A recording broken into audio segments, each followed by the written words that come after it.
Good morning.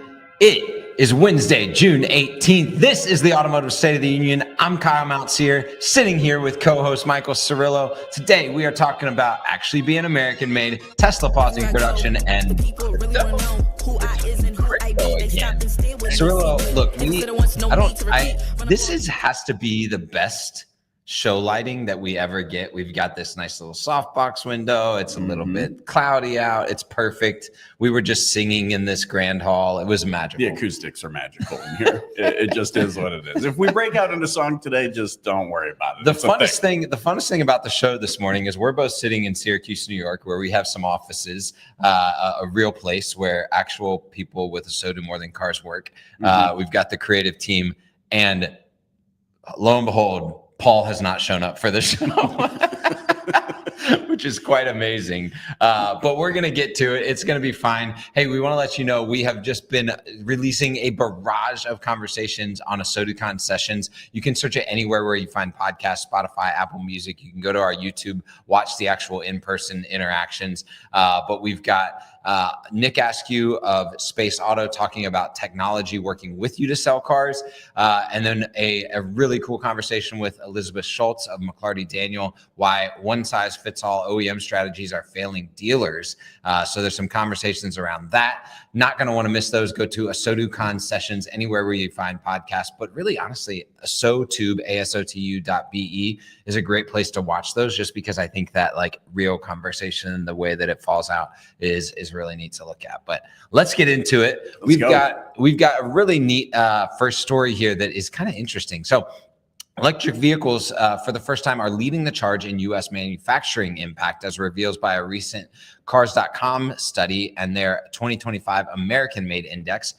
EVs are making up the majority of the top 10, signaling how deeply electrification, interestingly, is taking root on American soil. The top 10, here we go.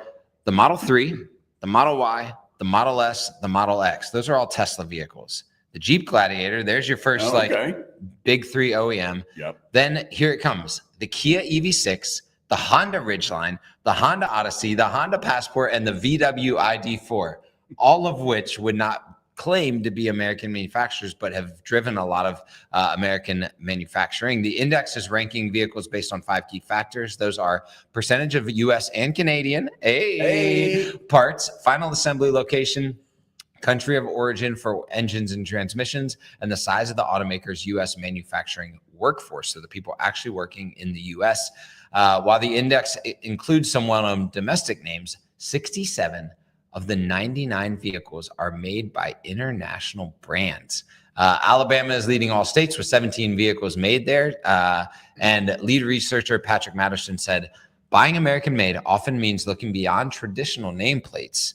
You don't always know what's built in your backyard unless someone connects the dots.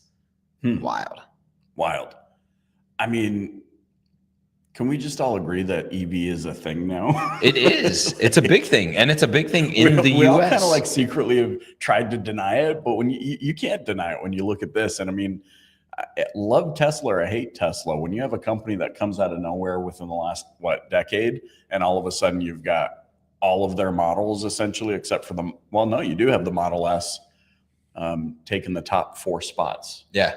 You can't ignore it. You can't ignore it. I mean, between like the workforce, the actual elements made here, the final assembly, and some of these EV manufacturers and even foreign manufacturers taking so much of their production into the U.S., it totally flips the script on whether or not, the Detroit Big Three are kind of the front runners on actually doing the majority of the production in the U.S. So an interesting study. I think it's important for especially the non-US made manufacturer brands, if you're on the sales floor talking to your sales team, to give them the insight of like what they're actually selling and where it comes from. If you're in Alabama, be proud. That's the only thing you should be proud of, because your sports teams are okay. Sorry, I won't go there. So really interesting study there. Speaking of interesting, I love when the producer says, oops, it's me. I don't know if you could hear that in the mic. But Tesla is halting halting its Cybertruck and Model Y production lines, the ones made in the US at the Austin Gigafactory, during the July 4th week. I guess they're celebrating, timing the pause with its much anticipated robo-taxi debut in the same city. It's a 1 week shutdown. They start on June 30th, so the beginning of the July 4th week. They're going to be doing line maintenance and voluntary worker training. It's the third production pause in a year for Austin, following other stoppages in May and December. Their goal is to help their ramp up output and prepare the way for the robotaxi. Elon Musk also said alongside this, we're being super paranoid about safety, so the June 22nd launch date could shift, which means probably going to shift. Yeah. Musk added that by June 28th, the vehicles made at this factory will be capable of driving themselves from the factory directly to a consumer's home. You mean that the vehicle is handling its own logistics? Meet George Jetson. I mean, wild. Yeah. Yes, it's wild stuff.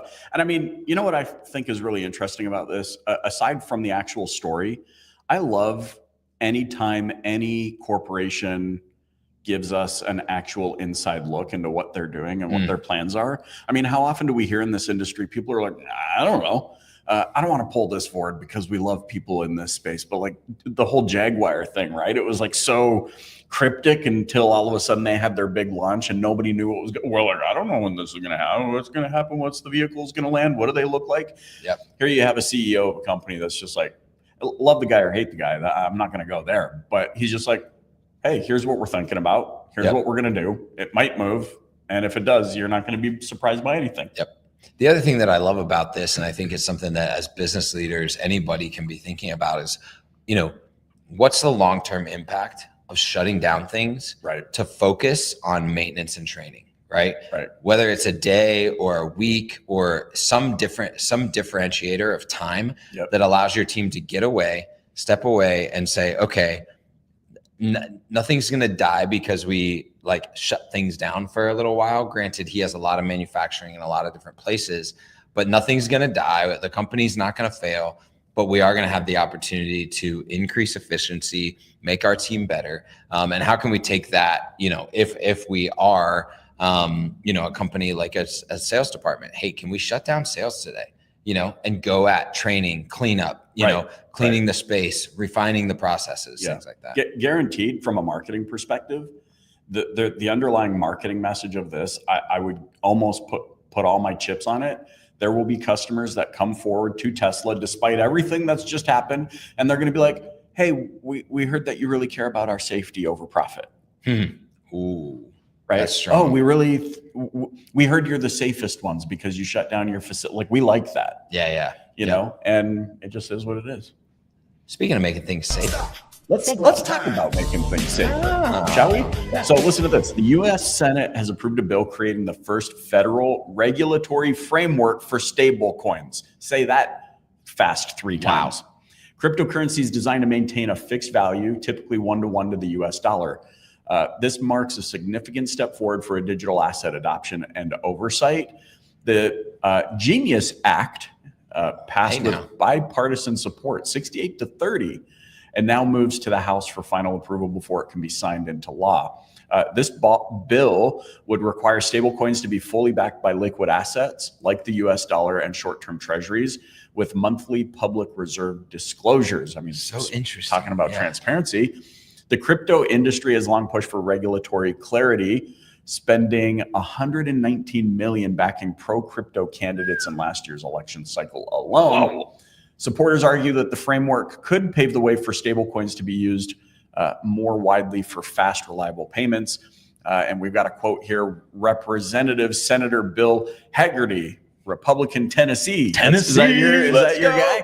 Sponsor of the bill, called it, quote, a defining moment for U.S. financial infrastructure, close quote, and also said, quote, the prospect of faster and cheaper payments will have far-reaching implications for our financial system. So if you're not extremely aware what's going on in this, when you talk about stable coins, they're on the cryptocurrency, spectrum here, backed by the same code standards, the same transfer standards. that other cryptocurrencies and are backed by, same structure that NFTs are backed by on this blockchain. And so what they're talking about here is, though, even though you may be wondering, well, why is it going to be a 1-to-1 dollar for dollar transition? The privacy, security, and speed of payment that is able to happen with a stable coin, as opposed to even something like a wire transfer or an ACH payment, is so much more secure as an option. And so what this does is pave the way for larger and more complex transactions to utilize something that has the same value framework as the US dollar with stricter security protocols. And I think this is interesting, not just from a monetary perspective, but resurfacing the discussion around the blockchain, in particular with things like AI. I mean, yesterday we were talking about TikTok rolling out AI avatars where you don't even have to, and AI influencers and all this. I can't get AI David stuff. Spisak in a Speedo out of my mind. It's really bad. But, you know, I know this is about stablecoin and this is about that sort of a thing, but it really resurfaces eyeballs on the blockchain and how it's going to be used to authenticate and provide stability and security. I still think, like, as an auto dealer, especially as an executive, or if you're in any level of group thinking about executive, or even if you're a frontline employee and you understand the blockchain or understand cryptocurrencies or stablecoins more, getting that knowledge into your organization is extremely important, because we have a high dollar transaction with a low legitimacy opportunity for theft and issues like around titles, around vehicle ownership, around loans. And these things, as they become more standardized, become a stabilizer for privacy, for theft, anything like that. So this is going to be something that makes it into our industry, into regulated industries, a lot quicker than things like buying and selling stuff on Amazon. Look, if you see me wearing a sign around my neck the next time on here that says "Will podcast for stablecoin," let's just go with it. I'm accepting crypto now. Hey, we've had a lot of fun today. We've been hanging out with, if you can't see us, we're hanging out with the astronaut behind us. We're up and to the moon. Paul couldn't join us, but thanks for hanging out with us. Hey, go love some people, serve some people. This industry is about so much more than cars. We know you're here for it.